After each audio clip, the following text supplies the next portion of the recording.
അപ്പോൾ നമ്മൾ കഴിഞ്ഞതിൽ പറഞ്ഞിരുന്നത് ഓംസ് ലോ ആണ്. ഓംസ് ലോ എന്താണ്? Ohm's law is a relation between potential difference and current V proportional to I. അല്ലേ? V proportional to I when temperature of the conductor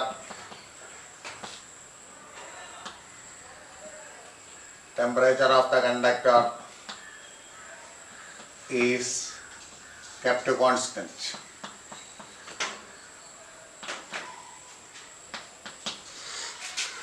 Therefore, V is equal to Ri. R is equal to V by I. അപ്പോൾ ഇവിടെ ആറാണ് proportionality constant ആയിട്ട് വരും. Proportionality constant ആറാണ്. ആറെന്ന് പറയുന്നത് എന്താണ്? ആറ് റെസിസ്റ്റൻസ് ഓഫ് ദ കണ്ടക്ടർ.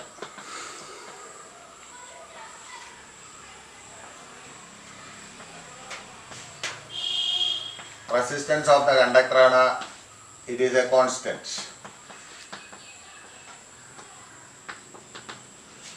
അപ്പോൾ ഇവിടെ നമുക്ക് മനസ്സിലാവും എന്തുകൊണ്ടാണ് നമ്മൾ ടെമ്പറേച്ചർ കോൺസ്റ്റന്റ് ആയിട്ട് വെക്കണം എന്ന് പറഞ്ഞത്.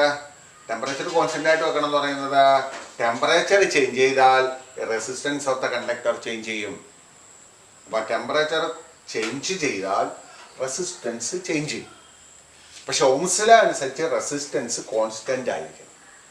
അപ്പോൾ റെസിസ്റ്റൻസ് കോൺസ്റ്റന്റ് ആയിട്ട് നിൽക്കണമെങ്കിൽ ടെമ്പറേച്ചർ എന്തായാൽ മാത്രമേ പറ്റൂ. ടെമ്പറേച്ചറും കോൺസ്റ്റന്റ് ആയിട്ട് വെച്ചാൽ മാത്രമേ പറ്റൂ. അപ്പോൾ അതുകൊണ്ടാണ് ഓംസ് ലോ പറയുമ്പോൾ നമ്മൾ മുൻപേ തന്നെ പറയും temperature of the conductor remains constant എന്ന് പറയും. ഇനി അപ്പോൾ റെസിസ്റ്റൻസ് തിയററ്റിക്കലായിട്ട് റെസിസ്റ്റൻസ് എന്താണ്? അപ്പോൾ തിയററ്റിക്കലായിട്ട് റെസിസ്റ്റൻസ് എന്താണെന്ന് മനസ്സിലാക്കണമെങ്കിൽ നമ്മൾ നേരത്തെ പഠിച്ച ലോറൻസ് ഡ്രൂഡ് തിയറി ഒന്ന് എടുക്കുക. അപ്പോൾ ലോറൻസ് ഡ്രൂഡ് തിയറി നമ്മൾ നേരത്തെ പഠിച്ചതാണ്. കഴിഞ്ഞ ക്ലാസ്സുകളിൽ കിടപ്പുണ്ട്. അത് റിവൈൻഡ് ചെയ്ത് നോക്കിയാൽ മതി അല്ലേ? അവിടെ നമ്മൾ പറഞ്ഞിട്ടുണ്ട് I is equal to NA E VD. VD drift velocity ആണ്. I is equal to NA E VD. അപ്പോൾ VDയുടെ വാല്യൂ, ഡ്രിഫ്റ്റ് വെലോസിറ്റിയുടെ value VD is equal to E capital E by M into tau. E by M into tau. Capital E നമ്മൾ ഇവിടുത്തെ electric field, small E charge of the electron, small M mass of the electron, tau average relaxation time. അപ്പോൾ അവിടെ വന്നിട്ട് ഒരു കണ്ടക്ടറിന്റെ length of the conductor L ആണ്. അവിടെ നമ്മൾ കൊടുത്തിരിക്കുന്ന പൊട്ടൻഷ്യൽ ഡിഫറൻസ് V ആണ്. V potential difference, positive end negative end. ഇപ്പോൾ AB എന്ന് പറയുന്ന കണ്ടക്ടർ, അവിടെ നെഗറ്റീവ് ടു പോസിറ്റീവ് ആണ് ഇലക്ട്രോൺ ഡ്രിഫ്റ്റ് ചെയ്യപ്പെടുന്നത്. ഇവിടുന്ന് അങ്ങോട്ടാണ് ഇലക്ട്രിക് ഫീൽഡ് E. ഇവിടെ Eയും Vയും Lയും തമ്മിലുള്ള റിലേഷൻ, Eയും Vയും Lയും തമ്മിലുള്ള റിലേഷൻ. അതായത് E എന്ന് പറയുന്നത് ഫോഴ്സാണ്. അപ്പൊ ഇവിടെ ഫോഴ്സായിട്ട് വരുന്നത് ഫോഴ്സ് F എന്ന് പറയുന്നത് ഇവിടെ ഇലക്ട്രിക് ഫീൽഡ് ഇന്റൻസിറ്റി E ആണ്. V എന്ന് പറയുന്നത് വർക്കാണ്, വർക്ക് ഡൺ ആണ്, W. അതിന് പകരമാണ് നമുക്കിവിടെ പൊട്ടൻഷ്യൽ ഡിഫറൻസ് ഉണ്ട്. ഡിസ്റ്റൻസ് എന്ന് പറയുന്നത് S ആണ്. എസിന് പകരമാണ് ഇവിടെ L, length of the conductor. Length of the conductor. അങ്ങനെയാണെങ്കിൽ W is equal to Fs. W is equal to Fs എന്ന് പറയുന്ന റിലേഷൻ നമ്മൾ ഫസ്റ്റ് പഠിച്ചനുസരിച്ച് W വരെ നമുക്ക് ഇവിടെ V കൊടുക്കാം, Fന് പകരം നമുക്ക് ഇവിടെ E കൊടുക്കാം, എസിന് പകരം L കൊടുക്കാം. അപ്പം ഇവിടെ വരുന്നത് എന്താണ്? Here V is equal to E into L. അപ്പം നമുക്ക് ഈ VD is equal to E by M into tau എന്ന് പറയുന്ന വാല്യൂ ഇവിടോട്ട് സബ്സ്റ്റിറ്റ്യൂട്ട് ചെയ്യും. ഇവിടോട്ട് സബ്സ്റ്റിറ്റ്യൂട്ട് ചെയ്യുമ്പോൾ നമുക്ക് I is equal to NAE, VD എന്ന് പറയുന്നത് E by M into tau. That is equal to Na E square into capital E into tau by M. Na E square E into tau by M. ഇവിടെ ഇക്ക് വരും നമുക്ക് ഇവിടെ E എന്ന് പറയുന്നതിന്റെ value E is equal to V by L. E is equal to capital V by L. V potential difference ആണ്, L length of the conductor ആണ്. അപ്പൊ അവിടെ ഇക്ക് വരും വി ബൈ എൽ. അപ്പൊ ഇവിടെ ഇക്ക് വരും നമുക്ക് വി ബൈ എൽ കൊടുക്കാം. അപ്പൊ നമുക്ക് ഇത് എഴുതാം N A E square V tau by ml. ml. അപ്പോൾ നോക്കിക്കേ, I is equal to Na E square V tau by ml. അങ്ങനെയാണെങ്കിൽ നമുക്കിതിനകത്ത് V by I എന്ന് കണ്ടുപിടിച്ച് നോക്കാം. V by I ശ്രദ്ധിച്ചോണം, V by I കണ്ടുപിടിക്കുക. അപ്പൊ ഈ ഐ താഴോട്ട് പോകുമ്പോൾ വിയുടെ കൂടെ കിടക്കുന്ന ബാക്കി ടേംസ് എല്ലാം മറുസൈഡ് വന്നാൽ മറുസൈഡ് വരുമ്പോഴത്തേക്ക് റെസിപ്രോക്കൽ ആവും. അപ്പൊ എം എൽ മുകളിൽ വരും, M L by N A E square tau.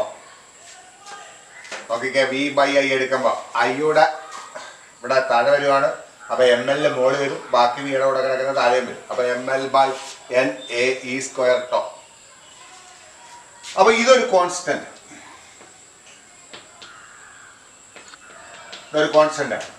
M mass of the electron ഒരു കോൺസ്റ്റന്റ് ആണ്. L length of the given conductor constant ആണ്. എൻ ഇലക്ട്രോൺ ഡെൻസിറ്റി അഥവാ number of electrons per unit volume constant ആണ്. A cross sectional area of the conductor constant ആണ്.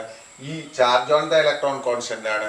അവിടെ ഒരു particular potential ഡിഫറൻസിൽ average relaxation ടൈമും കോൺസ്റ്റന്റ് ആണ്. അപ്പൊ റൈറ്റ് ഹാൻഡ് സൈഡ് കംപ്ലീറ്റ് ആയിട്ടൊരു കോൺസ്റ്റന്റ് വരും. അപ്പൊ V by I is equal to a constant. V by I is equal to a constant. നമ്മുടെ ഓംസ് ലോ പറയുന്നത് അതാണ്. നമ്മുടെ ഓംസ് ലോ പറയുന്നത് അതാണ്. അപ്പൊ ഇത് ഓംസ് ലോ ആണ്. V by I is equal. അപ്പൊ നമുക്ക് എന്ത് കിട്ടി? V by I is equal to a constant എന്ന് കിട്ടി. Constant. Therefore Ohm's law is proved. അപ്പൊ നമുക്ക് ആ ലോറൻസ് റൂൾ തിയറിന്ന് ഓംസ് ലോ പ്രൂവ് ചെയ്യും. Ohm's law is proved. അപ്പൊ V by I is equal to M L by N A E square tau. അപ്പൊ അത് കോൺസ്റ്റന്റ് ആണ്. അപ്പൊ നമ്മൾ ഓംസ് ലോ എന്ത് ചെയ്തു? പ്രൂവ് ചെയ്യും. അപ്പൊ ഈ കോൺസ്റ്റന്റ് ടേം എന്തായിരിക്കണം? അപ്പൊ കോൺസ്റ്റന്റ് ടേം എന്ന് പറയുന്നത് റെസിസ്റ്റൻസ് ആണ്. അപ്പൊ കോൺസ്റ്റന്റ് എന്ന് പറയുന്നത് എന്താണ്? റെസിസ്റ്റൻസ് ആണ്. അപ്പൊ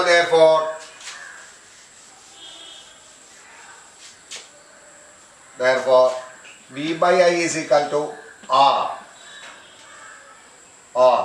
That is equal to M L N A E square tau. അപ്പോൾ ആറിൻ്റെ വാല്യൂ എന്താണ്? M L by N A E square tau. ഒരു കോൺസ്റ്റന്റ്. അപ്പൊ അവിടെ ഇനി ആറ് ഡിപ്പെൻഡ് ചെയ്യുന്ന ഫാക്ടേഴ്സ് നമുക്ക് വേണേൽ ലെങ്ത് മാറ്റാം, ക്രോസ് സെക്ഷണൽ ഏരിയ മാറ്റാം. ലെങ്തും ക്രോസ് സെക്ഷണൽ ഏരിയ മാറ്റാം. അപ്പൊ ഇതിൽ നിന്ന് നമുക്ക് എഴുതാം R proportional to L by A. R proportional to L by A. അപ്പൊ ആർ ഡിപ്പെൻഡ് ചെയ്തേക്കുന്ന രണ്ട് ഫാക്ടേഴ്സ്, അടുത്ത രണ്ട് ഫാക്ടേഴ്സ് ആണ് length of the conductor L and cross sectional area A. Length of the conductor L and cross sectional area A. അതായത് R is equal to എല്ലും എയും മാറ്റി നിർത്തിയാൽ നമുക്ക് വരുന്നത് M N E square tau into L by A. അപ്പൊ അവിടെ proportionality constant M into N E square tau. അപ്പൊ ഇവിടുത്തെ M by N E square tau, M by N E square tau is a constant called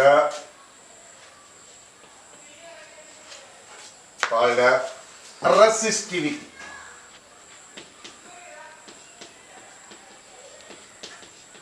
resistivity rho of the conductor. അപ്പൊ M/N² എന്ന് പറയുന്നത് resistivity of the conductor എന്ന് പറയും. That is A constant of A given material. തന്നിരിക്കുന്ന ഒരു കണ്ടക്ടറിന്റെ ഒരു specific constant ആണ്. അതായത് റെസിസ്റ്റിവിറ്റി എന്ന് പറയുന്ന ഒരു സ്പെസിഫിക് കോൺസ്റ്റന്റ് ആണ്. അതാണ് മോർ ആക്യുറേറ്റ് ദാൻ റെസിസ്റ്റൻസ്. റെസിസ്റ്റൻസിനെക്കാട്ടി കൃത്യത തരുന്നത് റെസിസ്റ്റിവിറ്റി ആണ്. അത് സ്പെസിഫിക് കോൺസ്റ്റന്റ് ആണ്. അപ്പം ആരെയൊക്കെ ആശ്രയിച്ചിരിക്കുന്നു? Resistance, length of the conductor,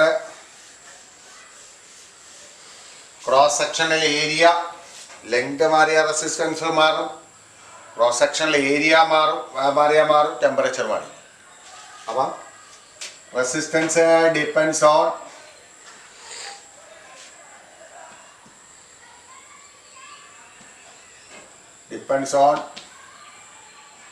temperature, length, cross sectional area.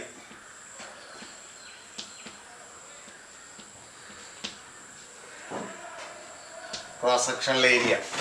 അപ്പോൾ ടെമ്പറേച്ചറുമായിട്ട് എങ്ങനെ ഡിപ്പെൻഡ് ചെയ്തിരിക്കുന്നതെന്ന് ചോദിച്ചാൽ RT = R0 × 1 + α T. ടെമ്പറേച്ചറുമായിട്ടുള്ള ബന്ധം.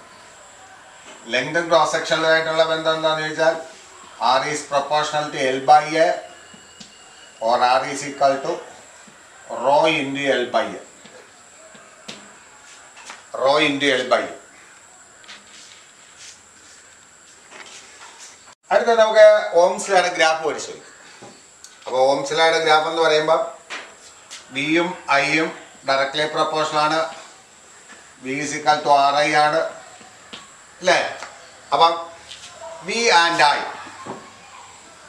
V പൊട്ടൻഷ്യൽ ഡിഫറൻസ് ആണ്, I intensity of electric current ആണ്.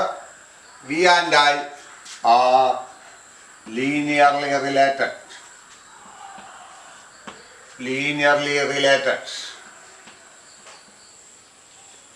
അപ്പോൾ ഓംസ് ലോയുടെ ഒരു ഗ്രാഫ് വരച്ചാൽ ഗ്രാഫ് ഒരു സ്ട്രെയിറ്റ് ലൈൻ ആയിരിക്കണം. So graph is a straight line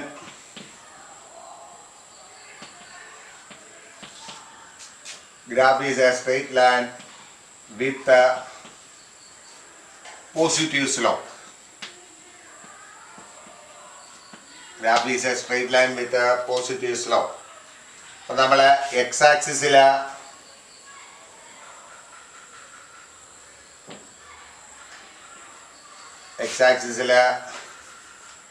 നമ്മൾ V എടുക്കുന്നു,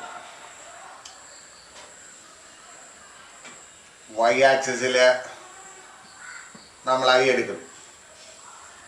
ഒരു ഗ്രാഫ് വരച്ചാൽ ഇതേപോലെ ഒരു സ്ട്രെയിറ്റ് ലൈൻ വരണം. സ്ട്രെയിറ്റ് ലൈൻ ഇതാണ് പോസിറ്റീവ് സ്ലോപ്പുള്ള സ്ട്രെയിറ്റ് ലൈൻ. അപ്പോൾ x ആക്സിസിൽ വിയും y ആക്സിസിൽ ഐയും. അപ്പോൾ VI graph is A straight line with positive slope. അപ്പോൾ ഇവിടെ നമ്മൾ ഇതിന്റെ സ്ലോപ്പ് എടുത്താൽ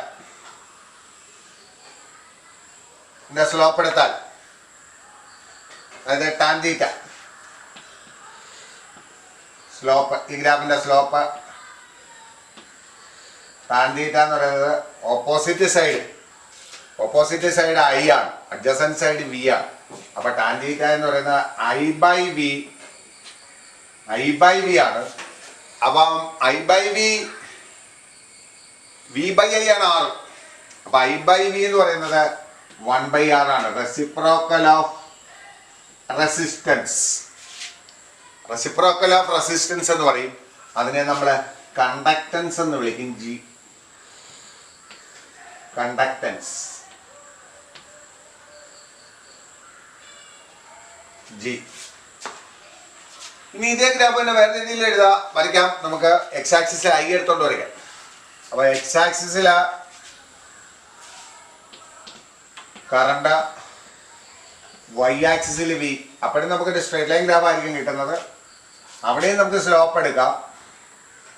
അപ്പൊ അവിടെ സ്ലോപ്പ് ടാൻ തീറ്റ, ഇവിടെ സ്ലോപ്പ് ടാൻ തീറ്റ എന്ന് പറയുന്നത് V/I ആണ്. അപ്പൊ അവിടെ R ആണ് വരുന്നത്, റെസിസ്റ്റൻസ് ആണ്. അപ്പോൾ എക്സാമ്പിൾ ശ്രദ്ധിച്ചോണം. ഗ്രാഫിൽ എക്സ് ആക്സിസും വൈ ആക്സിസും ശ്രദ്ധിച്ചോണം. സ്ട്രെയിറ്റ് ലൈൻ ഗ്രാഫ് ആയിരിക്കും, പക്ഷെ സ്ലോപ്പ് എന്താണെന്ന് ചോദിക്കും. അപ്പം വി എക്സ് ആക്സിസിലായി വൈ ആക്സിസിലും വന്നാൽ slope conductance I by V ആണ്. റെസിപ്രോക്കൽ ഓഫ് റെസിസ്റ്റൻസ് ആണ്, അത് കണ്ടക്ടൻസ് ആണ്. അതേസമയം ഐ എക്സ് ആക്സിസിലും വി വൈ ആക്സിസിലും വന്നു കഴിഞ്ഞാൽ സ്ലോപ്പ് ടാൻജെന്റ് ആകുമ്പോൾ എടുക്കുമ്പോൾ V by is equal to R ആണ്. അത് കറക്റ്റ് നേരിട്ട് റെസിസ്റ്റൻസ് വരും. അപ്പം റെസിസ്റ്റൻസും വരാം ഗ്രാഫിൽ നിന്ന് സ്ലോപ്പ് എടുത്താൽ, അതേപോലെ കണ്ടക്ടൻസും വരാം. അത് ശ്രദ്ധിക്കുന്ന ഒരു കാര്യമാണ്. ഇനി ഈ ഓംസ് ലോ ഒരു യൂണിവേഴ്സൽ ആണ്. അപ്പോൾ ഒരു കണ്ടക്ടർ ഓംസ് ലോ ഒബേ ചെയ്യുന്നുണ്ടെങ്കിൽ ഗ്രാഫിക്കലായിട്ട് നമ്മൾ എങ്ങനെ മനസ്സിലാക്കും? കണ്ടക്ടർ ഓംസ് ലോ ഒബേ ചെയ്യുന്നുണ്ടെങ്കിൽ വി ഐ ഗ്രാഫ് എടുത്താൽ അത് സ്ട്രെയിറ്റ് ലൈൻ ആയിരിക്കും. സ്ട്രെയിറ്റ് ലൈനിൽ നിന്ന് മാറിക്കഴിഞ്ഞാൽ ഉടനെ നമ്മൾ മനസ്സിലാക്കുക ആ കണ്ടക്ടർ ഓംസ് ലോ ഒബേ ചെയ്യുന്നില്ല. ഓംസ് ലോ ഒബേ ചെയ്യുന്നില്ല. ഇപ്പോൾ for example V by I graph X ആക്സിസിലെ വി വൈ ആക്സിസിലെ ഐ, ഈ ഗ്രാഫ ഇങ്ങനെ വന്നു ഒരു കർവാണ്. ഇത് ഓംസ് ലോ ഒബേ ചെയ്യുന്നുണ്ടോ എന്ന് ചോദിച്ചാൽ ഗ്രാഫിക്കലായിട്ട് നമുക്ക് പറയാം ഓംസ് ലോ ഒബേ ചെയ്യുന്നില്ല. സ്ട്രെയിറ്റ് ലൈൻ ഗ്രാഫ് അല്ല, അത് കർവാണ്. അങ്ങനെ കർവ് വന്നു കഴിഞ്ഞാൽ ഓംസ് ലോ ഒബേ ചെയ്യുന്നില്ല. അപ്പോൾ ഓംസ് ലോ ഒബേ ചെയ്യുവാണെങ്കിൽ, ഒരു കണ്ടക്ടർ ഓംസ് ലോ ഒബേ ചെയ്യുന്നുണ്ടെങ്കിൽ അതിൻ്റെ ഗ്രാഫ് എപ്പോഴും എന്തായിരിക്കും? സ്ട്രെയിറ്റ് ലൈൻ ഗ്രാഫ് ആയിരിക്കും.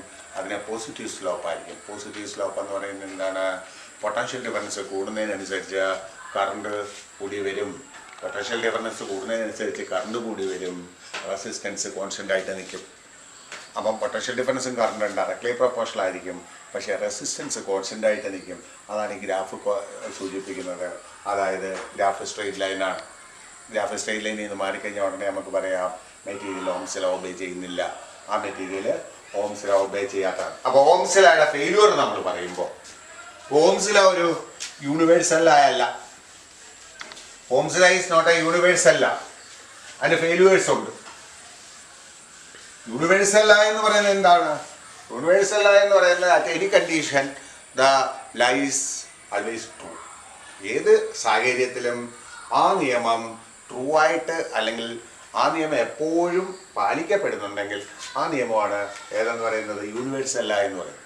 ഇപ്പം Newton's law of gravitation universal law ആണ്. അപ്പം Newton's law of gravitation universal law എന്ന് പറയാൻ കാരണം എന്തുവാ? അത് പ്രപഞ്ചത്തിൽ എല്ലായിടത്തും പോവാം. അതുപോലെ നമുക്ക് ഓംസ് ലോ പറയാൻ പറ്റുമോ? പറ്റത്തില്ല. ഓംസ് ലോ യൂണിവേഴ്സൽ ലോ അല്ല, അത് എല്ലായിടത്തും പാലിക്കപ്പെടത്തില്ല, ട്രൂ ആകത്തില്ല. അപ്പോൾ ഓംസ് ലോയ്ക്ക് failures of Ohm's law.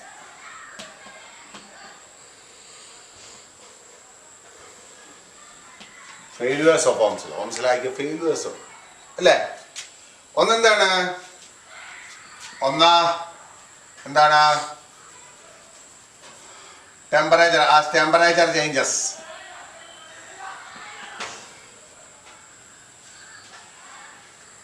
Resistance varies. മാറും. Ohm's law fails.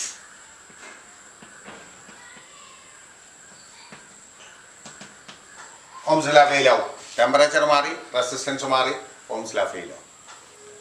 2 സെമികണ്ടക്ടേഴ്സ്.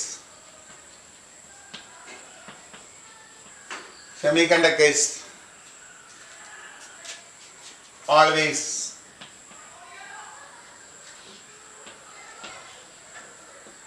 does not obey Ohm's law.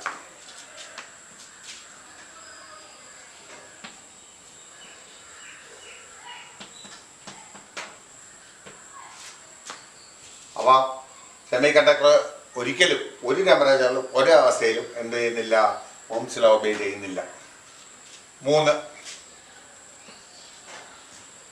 Conductors at high potential difference.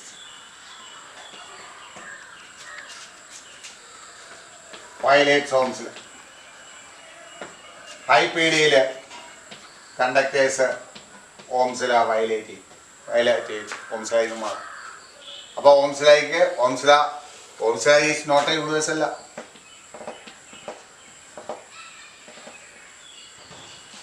Ohm's law is not a universal law. കാരണം ചോദിച്ചാൽ ഈ ഫെയിലേഴ്സ് അങ്ങ് എഴുതിയാൽ അപ്പം ടെമ്പറേച്ചർ മാറിയാൽ മാറും, ഓംസ് ലോ ഫെയിൽ ആവുന്നുണ്ട്. സെമി കണ്ടക്ടേഴ്സ് ഒരിക്കലും എന്ത് ചെയ്യുന്നില്ല, ഓംസ് ലോ ഒബേ ചെയ്യുന്നില്ല. അതേപോലെ കണ്ടക്ടേഴ്സ് തന്നെ ആയാലും ഒരു സ്യൂട്ടബിൾ പൊട്ടൻഷ്യൽ ഡിഫറൻസിന് മേളിലോട്ട് പോകുമ്പോഴത്തേക്ക് അത് ഓംസ് ലോ വയലേറ്റ് ചെയ്യും. ഹൈ പൊട്ടൻഷ്യൽ ഡിഫറൻസിൽ അത് ഓംസ് ലോ വയലേറ്റ് ചെയ്യും. അപ്പോൾ ഓംസ് ലോ എന്ന് പറയുന്ന ഒരു ആർബിട്രറി ലോ, ഓംസ് ലോ ഒരു യൂണിവേഴ്സൽ ലോ അല്ല, അതൊരു ആർബിട്രറി ലോ. ആ സാഹചര്യത്തിനനുസരിച്ച് കോൺസ്റ്റൻ്റ് നമുക്ക് പറയാൻ പറ്റും. എല്ലായിടത്തും അത് ലോ ഒബേ ചെയ്യുമെന്ന് നമുക്ക് പറയാൻ പറ്റില്ല. അപ്പോൾ ഇത്രയും കാര്യങ്ങളാണ് ഓംസ് ലോയുടെ കാര്യങ്ങൾ മനസ്സിലാക്കിയിരിക്കുന്നത്. ഇനി അടുത്തത് എത്ര